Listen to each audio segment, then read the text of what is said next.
கன்னிராசி நேயர்களே வணக்கம். இந்த குரோதி ஆண்டு புது வருட பிறப்பின் பலன்களை இங்கே பார்க்கிறோம்.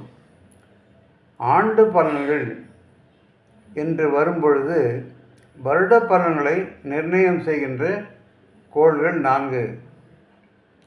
அந்த 4 கோள்களில் சனிக்கு முதலிடம். சனி 2.5 ஆண்டுகளுக்கு ஒரு ராசி மாறும். எனவே சனி கிரகம் முழுக்க ஒரு ஆண்டு பலனை நிர்ணயம் பண்ணும். அதற்கு அடுத்தது ராகு, கேது. இந்த 2 கிரகங்களும் 1.5 ஆண்டுகள் ஒரு ராசியில் இருக்கும். அந்த காலகட்டங்களில் ஆண்டு பலனை நிர்ணயம் பண்ணும். அதற்கு அடுத்தது குரு ஒரு ராசியை ஒரு ஆண்டில் கடக்கும். எனவே இந்த 4 கோள்களும் வருட பலனை நிர்ணயம் செய்வார்கள். இப்பொழுது சனி கிரகம் 6இல் உள்ளது. 6ஆம் இடத்தில், அதாவது சனி நன்மை செய்யும் இடங்கள் என்று எடுத்துக்கொண்டால் 3, 6, 11. எனவே முக்கியமான பலனை கொடுக்கக்கூடிய 6ஆம் இடத்தில் சொந்த வீட்டில் ஆட்சியாக இருக்கிறது. எனவே இந்த ஆண்டு கன்னிராசிக்காரர்களுக்கு சனி கிரகம் பல நன்மைகளையே தரும். அதாவது கன்னிராசிக்கு கொஞ்சம் முன்பு 5இல் சனி இருந்த பொழுது ஏற்பட்ட பலன்கள் மிகப்பெரிய அளவில் பாதிப்பு. குரு 8இல் இருந்தார், அதுவும் அவ்வளோ பெரிய நன்மை இல்லை.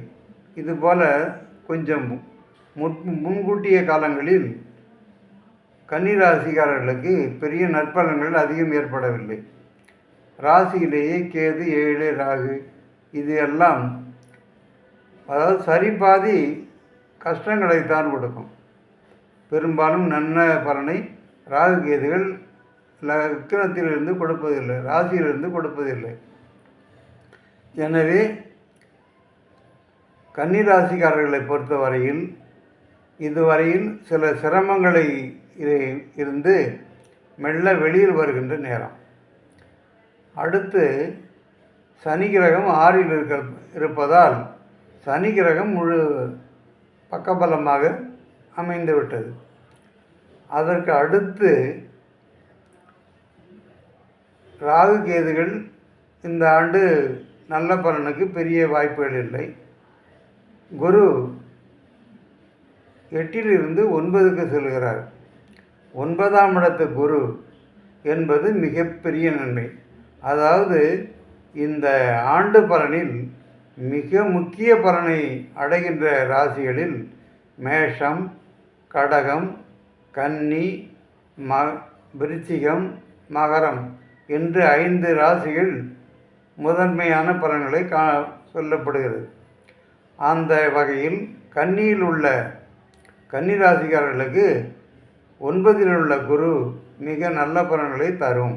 அதாவது இந்த காலகட்டங்களில் மிக மேன்மையான முக்கியமான பலன்களை கொடுக்கும்.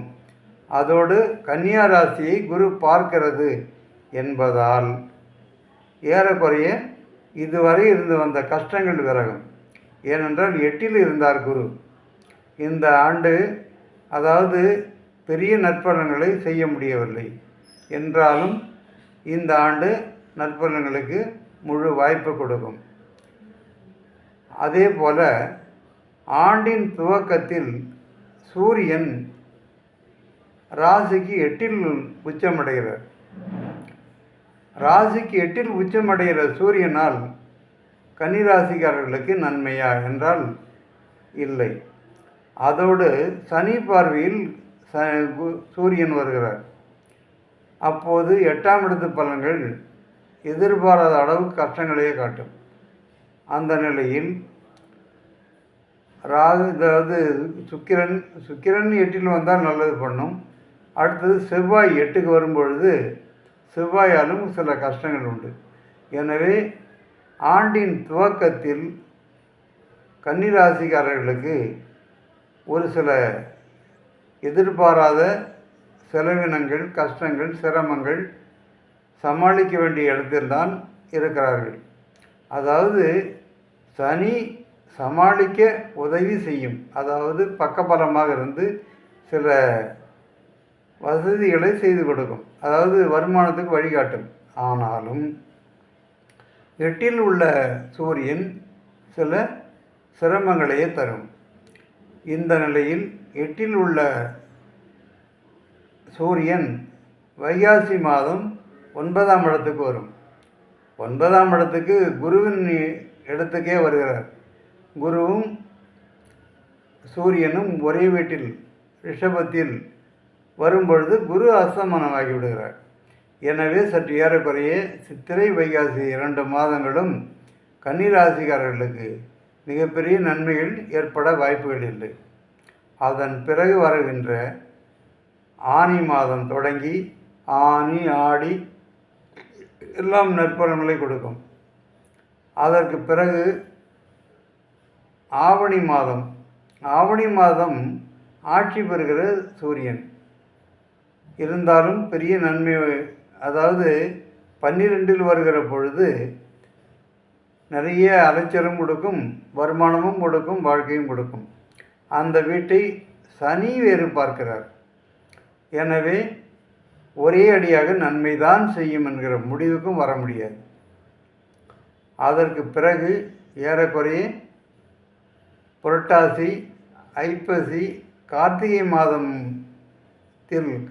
மாதம் அளவில்தான் மீண்டும் ஒரு பெரிய நற்பலன்களை எதிர்பார்க்கலாம். அப்படி பார்க்கிற பொழுது பாவகிரகங்கள் 3 வீடுகளில் தான் பெரிய நன்மைகளை செய்கின்றன என்பதால் பெரும்பகுதி அவ்வளவு நன்மைகளை காட்டாது. ஆக ஒட்டுமொத்தமாக குரு பலன் மட்டும்தான் நற்பலனை கொடுக்கும். எனவே ஆரம்ப காலத்தில் குருவினுடைய பலன் அஸ்தமனத்தில் இருப்பதால் குரு பலன் சற்று தாமதப்பட்டு தான் கிடைக்கும். அதாவது ஆனி மாதம் தொடங்கி குரு பலன் ஆரம்பித்து விடுகிறது. ஆனி மாதம் ஏறக்குறைய 10ல் சூரியன், மற்ற கிரகங்களும் செவ்வாய் முதலான 8ல் இருந்த கிரகங்களும் நகர்ந்து விடுவதால் அப்பொழுது கன்னிராசிக்காரர்களுக்கு நற்பலன்கள் ஆரம்பமாகிவிடும். 9, 10, 11 என்ற செவ்வாயினுடைய பயணம் கன்னிராசிக்காரர்களுக்கு மிகவும் நற்பலனாகவே அமைந்து விடுகிறது.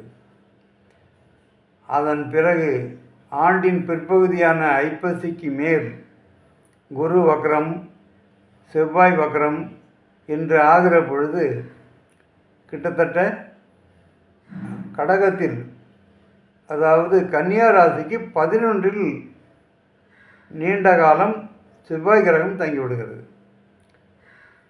செவ்வாய் கிரகம் 11ல் மிக நல்ல பலனை தரும். அது மிக மிக அதிக நற்பலனை தரக்கூடிய இடமாக இந்த ராசிக்கு அமைந்து விடுகிறது. 8ஆம் இட அதிபதி நீச்சமாகி பலமாக 11ல் இருக்கிறதால் ஏறக்குறைய கன்னிராசிக்காரர்களுக்கு ஐப்பசி மாதம் தொடங்கி ஆண்டு முழுக்க மிகப்பெரிய நன்மையை தரும். இது கன்னிராசிக்காரர்களுக்கு கிடைக்கின்ற மிகப்பெரிய நன்மை.